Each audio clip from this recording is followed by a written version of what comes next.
Hello, welcome to the MiniRaceWing review part 2, where I try and fly it without the screws coming out. So, a few things to clear up from last time. In the first part I reported problems trying to find my CG because I couldn't find the point that it balanced particularly well. And someone in the comments, Jedi Tuck, thanks for you, helpfully suggested that when the weight is on the top you're much better off checking the CG by placing it upside down. I'm just checking where my markings are for the CG. And he's absolutely right, look at that. Works brilliantly. And I find it balances out properly, which is good news. However, just yesterday, someone called WD Zaphod also said, it's even written in the manual, at least the German version. It's written in the English version too. I just must have skipped over that bit. I did the whole thing about measuring the CG. Yes, it does actually tell you in here to hold it upside down, but that small sentence I'd managed to miss out. I have to say though, I wasn't the only one. It looks like I didn't read the manual properly. If you're a regular viewer of RC Model Reviews and Bruce Simpson, which I am, love those, he said...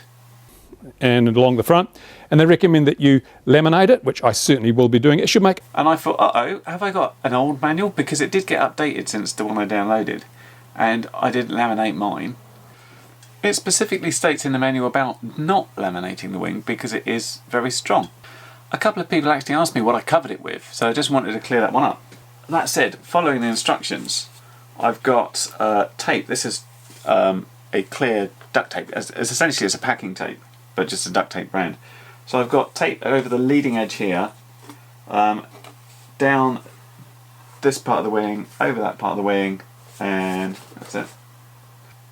Also over the carbon spars there. Now I've got to say, this part 2 review didn't quite go as I wanted it to, for various reasons. But I was interested in this plane primarily because the fact, aside from the fact I thought it was a really interesting idea, because you could pack it up easily. The wings come off, the centre section comes down, these winglets come off, you can pack it down. So that was it. The fact the wings come off when you crash it was by the by to me, because I figured, you know, I'm not about crashing, I'm about flying.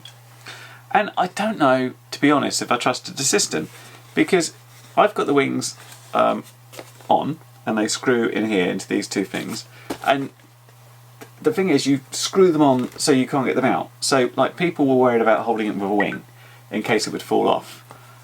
These are the guys with the mini Drax that didn't want to hold things by the wing because they were just held on by Velcro. These are held on tight. You can really throw that with your single wing and it's not going to go anywhere.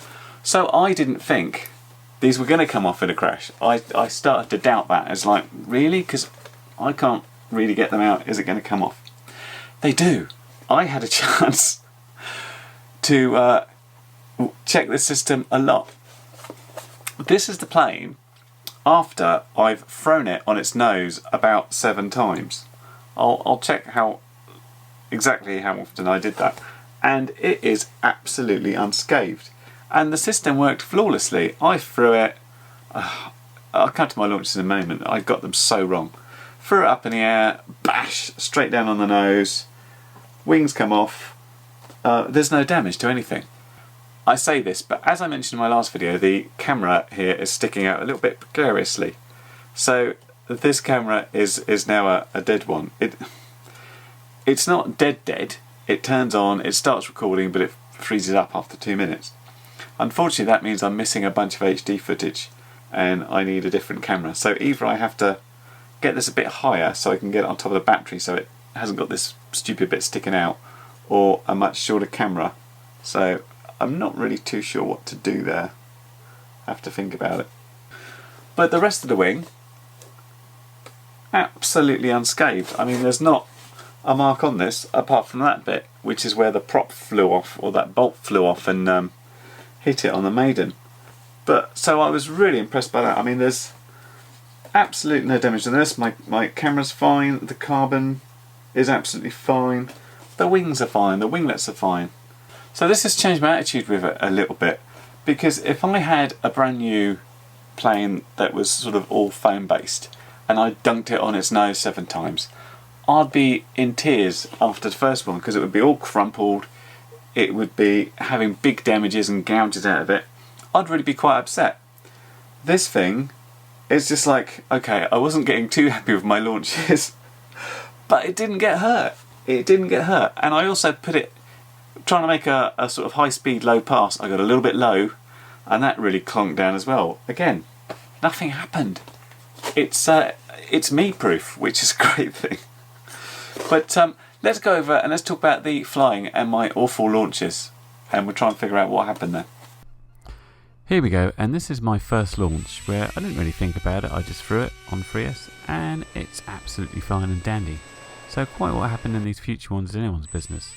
Here's the first one on 4S, and I think I just twisted around too much, donked it on the floor. Here's the same thing about a minute later after I put the wings back on. And the great fun is here, you get to see me looking around in disbelief. And much the same thing happened. That one almost got rescued, just didn't get enough speed. And by this time, I've kind of broken the main camera. And it's still getting smashed. Martin, you saw this go down. Was it just not getting enough speed? Was I going up too high? So by this time, I'd pretty much asked everybody what they thought I was doing wrong. And here comes Badlands to come and offer his point of view about how I should be launching.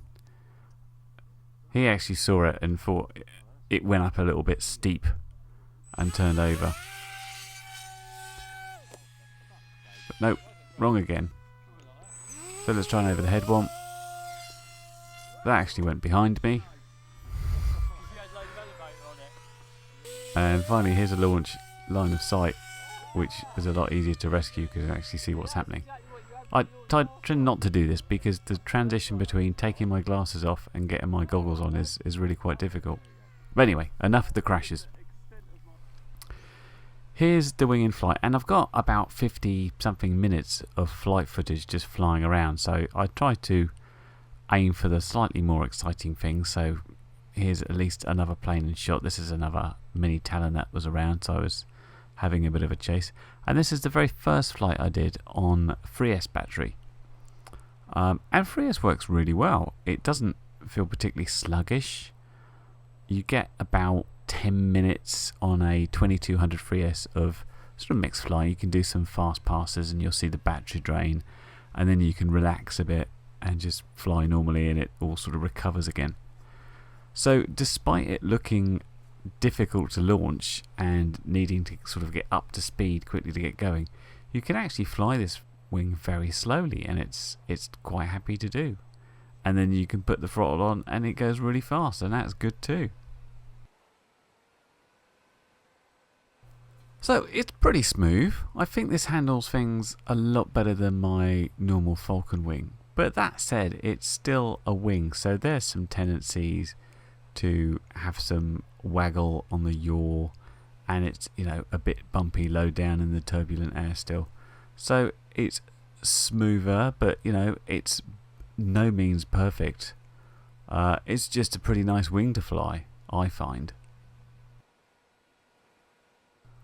I've looked at those launches a lot now, and I was starting to think it was down to trim and thrust angle, and it might still be, but I think a lot of it's to do with my throw as well and how it gets up to speed there.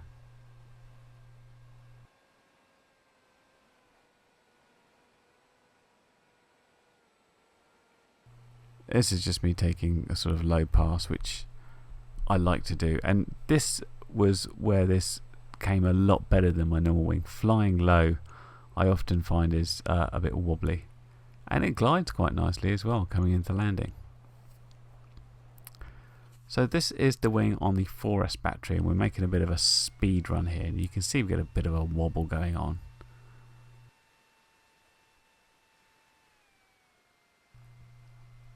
And doing a run on a 4S, and I was using an 1800 Zippy, really does, you can see the lipos sag under the pressure from doing these runs, but it's really nice. And I do love just hooning around quite low, quite fast. A lot of fun there. And again, we've managed to find some chase footage. This is Badlands' Strix Goblin, which is really quick. So I could get close to it, but when he put the power down, that thing really moved.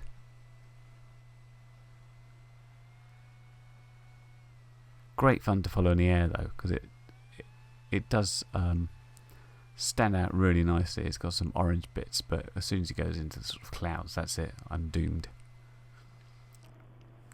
So we're on DVR footage now. The camera's dead, and you can see doing that speed run drained the battery down to below 14 volts, but it recovers okay.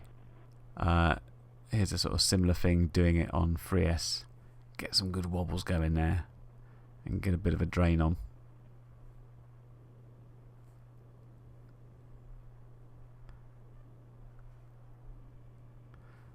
And this is the last flight of the day, and again we're just doing some nice fun low flying. There's an element of quite a lot of noise around because we're at a meet. There's other people on 5.8, so the spectrum isn't clear by any means. And I've got plenty of DVR footage where other people's faces suddenly show up, which is interesting to say the least, especially in one like this where I've got no stabilisation, no autopilot, and I'm a couple of metres off the ground. There was some screaming to be had from me, certainly. But yeah, this is kind of the reason to fly this sort of wing. I'm not going to be someone who's going to be racing. So yeah, just getting down low through the trees, that sort of thing, much like you'd fly a quad, is my sort of fun thing to do with a wing. And I like the way this handles this sort of turbulent air. It, as I said, by all means not perfect. It's got some wobbles, but it does it a lot better than my existing basic foam wings. And this is where it all went a little bit wrong. I thought, yeah, let's get a nice low past, and a little bit too low. Oopsie. Well, normally this would be everything's dead. On this particular one, it's just like, oh well, pick it up and put it back together. So yeah, I mean, this is part 2 of my review, but it's not really finished. Obviously, I've still got issues with my launch, and having checked the CG is correct, I'm thinking I've got my reflex a bit too high, or my thrust angle's wrong, which I'll have to check. Whilst I was flying it, absolutely fine. Just the launch, and I especially noticed when I launched at line of sight, it was going up like that, and obviously when I was launching goggles on, I was just hitting a stall and falling back down again. So yeah, things to check out. I'll next time I'll actually go through the manual and do some proper flying where it says about how to work out if your thrust angle is right, how to work out if your CG is definitely right. I'll actually go through those, but when I was flying this I was more excited about getting in the air and flying and trying to chase around and do things. But yeah, I'm a fan because I'm unable to hurt it despite my awful launches and flying. So I like it. It gets my recommendation. If you're looking for a wing that can fold up into a very small space if you're travelling around, if you tend to crash a lot and you don't want to hurt it, this is doing really well. The only things I need to sort out, of course, is not having the camera stuck out where it's going to get hurt, and for some people I guess some sort of AP system might be useful, and I'm pretty sure you can fit some sort of INF system in there if you use your space a little bit better. I'll be back again at some point where I get this thing right so I can launch it, and I'll tell you what I did differently. See you for now.